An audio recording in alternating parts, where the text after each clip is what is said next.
اللہ الرحمن الرحیم۔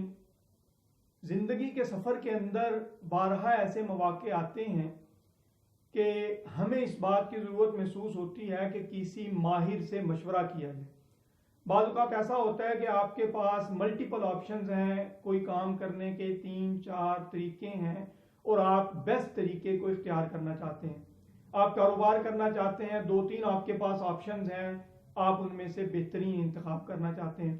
یا بعض اوقات ایسا ہوتا ہے کہ آپ کسی کام کے حوالے سے جاننا چاہتے ہیں کہ میں یہ کام کروں یا نہ کروں، کرنا بہتر ہے یا نہ کرنا بہتر ہے۔ آپ تعلیمی فیلڈ کے اندر انتخاب کرنا چاہتے ہیں کہ یہ کروں یا یہ کروں، نان میڈیکل کروں کہ میڈیکل کروں۔ اس طرح سے بے شمار مواقع آتے ہیں، آپ کے پاس 2-3 جابز ہیں، اب آپ نے سلیکشن کرنی ہے کون سی کروں۔ ان تمام مواقع پہ انسان یہ چاہتا ہے کہ کوئی ایسا ماہر ہو کہ جو مجھے بہترین مشورہ دے، کہ اس مشورے کی روشنی میں فیصلہ کروں۔ اور یہ بات ہم سب جانتے ہیں کہ دنیا کے اندر سب سے زیادہ علم رکھنے والی ہستی اللہ سبحانہ و تعالیٰ کی ہستی، تو اس لیے اس طرح کے ہر موقع پر اللہ تعالیٰ سے مشورہ کرنا چاہیے۔ اور اسی لیے حضرت جابر بن عبداللہ رضی اللہ تعالیٰ عنہ بیان کرتے ہیں کہ اللہ کے نبی صلی اللہ علیہ وسلم ہمیں مشورہ کرنا، اللہ سے مشورہ کرنا سکھایا کرتے، اور وہ دعا کے جو استخارے کی دعا ہے اس کو باقاعدہ طور پر ایسے ہی سکھلاتے کہ جیسے قرآن کریم کی صورتیں سکھلاتے۔ اب استخارہ کیا ہے؟ یہ بنیادی طور پر اللہ سے مشورہ کرنا ہے۔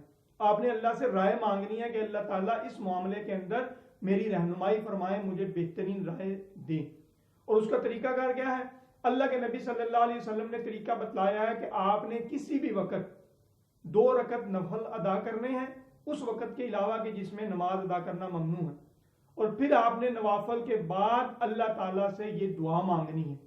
اور وہ دعا کیا ہے کہ اللہم انی استخیرک بعلمک واستقدرک بقدرتک واسألک من فضلک العظیم، اللہم انک تعلم ولا اعلم وتقدر ولا اقدر وانت علام الغیوب، اللہم ان کنت تعلم ان هذا الامر خیر لی فی دینی ومعاشی وعاقبت امری فاقدرہ لی ویسرہ لی ثم بارک لی فیہ، وان کنت تعلم ان هذا الامر شر لی فی دینی ومعاشی وعاقبت امری فاصرفہ عنی واصرفنی عنہ واقدر لی الخیر حیث کان ثم ارزنی بہ۔ یہ دعا اللہ کے نبی صلی اللہ علیہ وسلم نے سکھائی۔ اس کا ترجمہ کیا ہے، مطلب کیا ہے کہ اللہ تعالیٰ میں تجھ سے تیرے علم کی بھیک مانگتا ہوں، میں تجھ سے تیری قدرت کی بھیک مانگتا ہوں کیونکہ تو قدرت رکھنے والا ہے، اور اے اللہ تعالیٰ تیرے سے تیرے فضل عظیم کی بھیک مانگتا ہوں۔ اے اللہ تعالیٰ تو جانتا ہے میں نہیں جانتا، تو قدرت رکھتا ہے میں قدرت نہیں رکھتا، اور تو غیب کی باتوں کو جاننے والا ہے۔ اے اللہ تعالیٰ اگر تیرے علم کے مطابق یہ کام میرے لیے دنیاوی اعتبار سے، اخروی اعتبار سے اور نتیجے کے اعتبار سے بہتر ہے تو اے اللہ تعالیٰ اس کام کو میرے لیے لکھ دے، اس کام کو میرے لیے آسان فرما دے، اور پھر اس کام کے اندر میرے لیے برکت عطا فرما دے۔ اور اے اللہ تعالیٰ اگر تیرے علم کے مطابق یہ کام میرے لیے بہتر نہیں ہے دنیاوی اعتبار سے، اخروی اعتبار سے اور نتیجے کے اعتبار سے، تو اللہ تعالیٰ اس کام کو مجھ سے پھیر دے، مجھ سے دور کر دے اور مجھے اس کام سے دور کر دے، اور پھر اللہ تعالیٰ میرے لیے جو بہتر ہے وہ مقدر فرما دے، وہ میرے لیے لکھ دے اور پھر مجھے اس پر راضی فرما دے۔ یہ دعا آپ اللہ سے کرتے ہیں، اور جب آپ ظاہر اللہ سے یہ دعا کریں گے، اللہ سے مشورہ کریں گے، اللہ تعالیٰ پھر آپ کی رہنمائی فرمائیں گے کہ یا تو آپ کو واضح طور پر خواب کی شکل میں رہنمائی مل جائے گی، یا آپ کا دل اس کام کے حوالے سے کہ جو آپ سے بہتر ہے یکسو ہو جائے گا۔ یہ طریقہ اللہ کے نبی صلی اللہ علیہ وسلم نے مجھے اور آپ کو سکھلایا ہے، اور اس میں یہ بات بھی ذہن میں رہنی چاہیے کہ یہ مجھے اور آپ کو خود ہی کرنا ہے، اللہ سے مشورہ خود ہی کرنا ہے۔ یہ جو بکاؤ استخارے ہوتے ہیں کہ اتنے پیسے دیں ہم استخارہ کرتے ہیں، یہ سب فراڈ ہے۔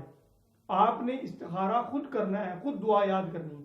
دیکھیں نا کتنی عجیب بات ہوگی کہ آپ اللہ سے مشورہ کرنا چاہتے ہیں کہ جو دنیا کی سب سے بڑی ہستی ہے، لیکن آپ اتنی محنت کرنے کے لیے بھی آمادہ نہیں ہے کہ چھوٹی سی دعا یاد کر لیں۔ جبکہ دنیا کا اگر ہمیں کوئی ماہر بلائے، ماہر تعلیم بلائے، اسی طرح سے بزنس کا کوئی ماہر بلائے، میڈیکل کوئی اسپیشلسٹ بلائے، پروفیسر بلائے، اور ہمیں وہ مشورہ دینے کے لیے بلائے اور کہے کہ یہ چیزیں تم نے تیار کر کے آنی ہے، تو ہم ضرور تیار کر کے جائیں گے۔ تو تو اللہ سے جب مشورہ کرنا ہے تو اس کے لیے یہ دعا آپ نے ضرور یاد کرنی ہے، اور یہ اپنی عادت بنائیں کہ ہر اہم معاملے کے اوپر اللہ سے مشاورت کریں، اللہ سے مشورہ کریں۔